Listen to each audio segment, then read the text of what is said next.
अस्सलाम वालेकुम my dears.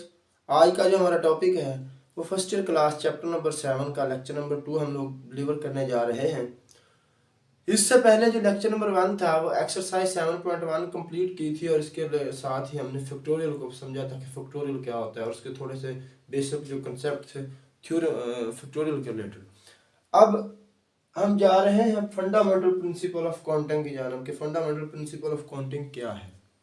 इसको हम थोड़ा सा एग्जाम्पल के साथ एक दो एग्जाम्पल के साथ समझेंगे और उसके बाद हम इसको वाइंड अप करेंगे और एक्सरसाइज 7.2 की जानब हम अगला लेक्चर इंशाल्लाह डिलीवर करेंगे।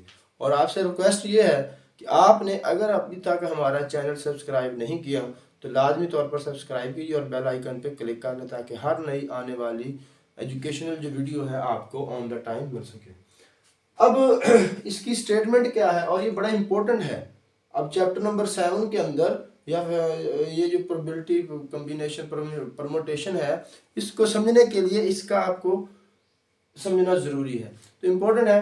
Suppose A and B are two events. अब इवेंट्स क्या है इसके ऊपर भी हम बात करते हैं। तो first event can occur in different ways कि मतलब जो पहला इवेंट है उसके जो शो होने के उसके जाहिर होने के या उसको अरेंज करने के जो वेज है वो हमारे पास सपोज पी टाइप्स है पी है। अब आफ्टर ए अगर जो अब ए अगर शो हो चुका है अगर हो गया है तो बी को क्यू डिफरेंट वेज हैं। अब ए इवेंट के पी डिफरेंट वेज है बी इवेंट के क्यू डिफरेंट वेज हैं तो the number of ways that the two events can. अब ये जो सिमल्टेनियसली है वर्ड डेफिनेशन के अंदर बुक वाले ने यूज नहीं किया, इसको मैंने अपने पास से ऐड किया है, ब्लैक में मैंने लिखा है। तो हम दोनों के जो सिमल्टेनियसली एट ए टाइम इकट्ठा शो होने के जो पॉसिबिलिटीज है वो क्या होगी उन दोनों का। ए के पी टाइप वेज है बी के क्यू वेज है तो दोनों की पी डॉट क्यू मतलब उन दोनों की मल्टीप्लीकेशन होगी। अब इसको हम समझते हैं कि क्या है। लेट्स सपोज आप के पास एक कॉइन है, ये जो फेयर कॉइन है, फेयर कॉइन मतलब ये सिक्का जो हमारे पास करेंसी का सिक्का भी चलता है, ये वाला सिक्का समझ लें। अब ये हमारे पास एक C1 है कॉइन 1 है। अब ये एक दूसरा हमारे पास कॉइन है सिक्का मतलब ये जो टॉस के लिए भी यूज होता है C2 है। अब C1 को हम क्या बोलते हैं, ये C1 हमारे पास इवेंट है, C2 भी हमारे पास एक इवेंट है। अब ये C1 इवेंट जो है अगर हम इसको टॉस करें इसकी कितनी पॉसिबिलिटीज हैं ये आपको पता होगा कि या हेड आ सकता है, इसके दो साइड्स होती हैं, या हेड आ सकता है या इसके ऊपर टेल आ सकता है।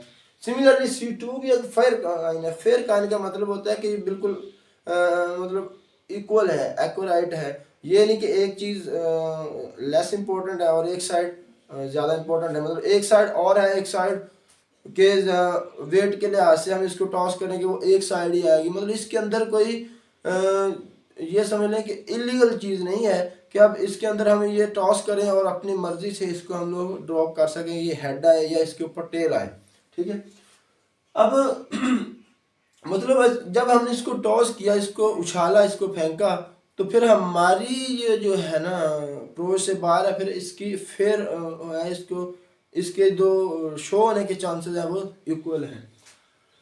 अब C1 कॉइन जो है इसके शो होने के जो वेज है अक्कर होने के वेज हैं वो दो हैं, या इस पे हेड आएगा या इस पे टेल आएगा। तो अगर हम इसको टॉस करें एक दफा तो ये दो पॉसिबिलिटीज हैं, या हेड आ सकता है या फिर इसके ऊपर टी फॉर टेल आ सकता है।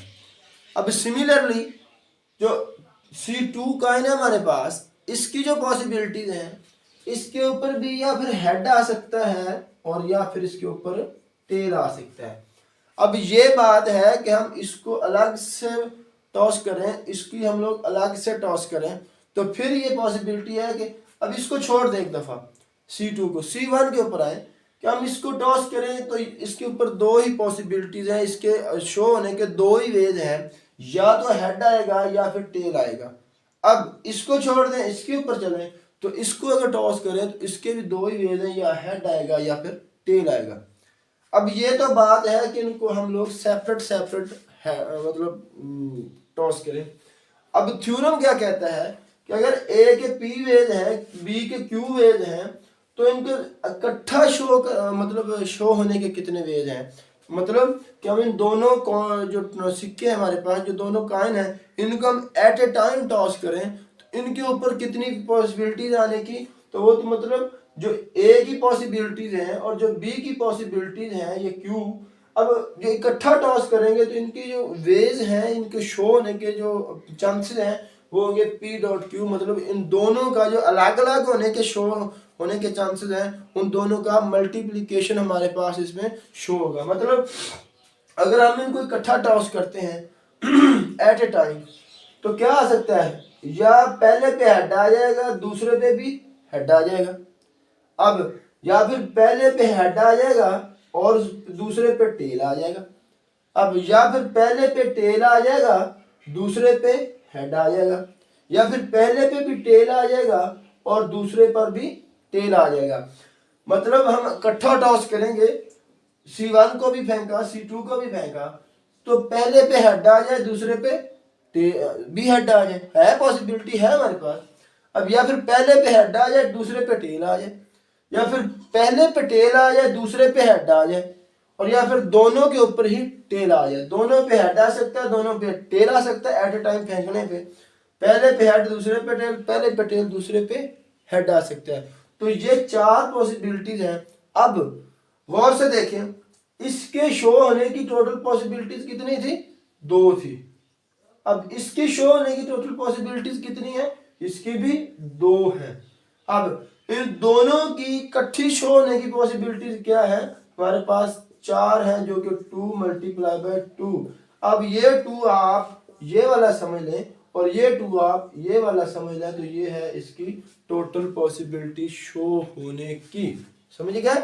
अब मतलब ये थ्योरम के अकॉर्डिंग भी बात हमारी ट्रू होगी और वैसे भी हम लोगों ने इसको देख लिया। अब एक ही एग्जांपल काफ़ी है इसके ऊपर, बाकी आप इसके ऊपर काफ़ी एग्जांपल्स ले सकते हैं। और छोटी सी और एग्जांपल ले लें।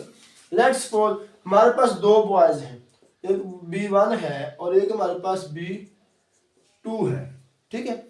अब 2 हमारे पास चेयर हैं, एक C1 है, एक हमारे पास C2 है। अब हमने बिठाना है इन बॉयज को इन चेयर के ऊपर। अब B1 जो है वो C1 पे बैठ सकता है, B1 जो है C2 पे भी बैठ सकता है। मतलब ये B1 बैठ गया, ये B2 बैठ गया, चेयर 1 पे चेयर 2 पे। अब या फिर ये B2 बैठ गया, ये B1 बैठ गया, ये C1 है, ये C2 है, ये C1 है, ये C2 है। अब मतलब क्या है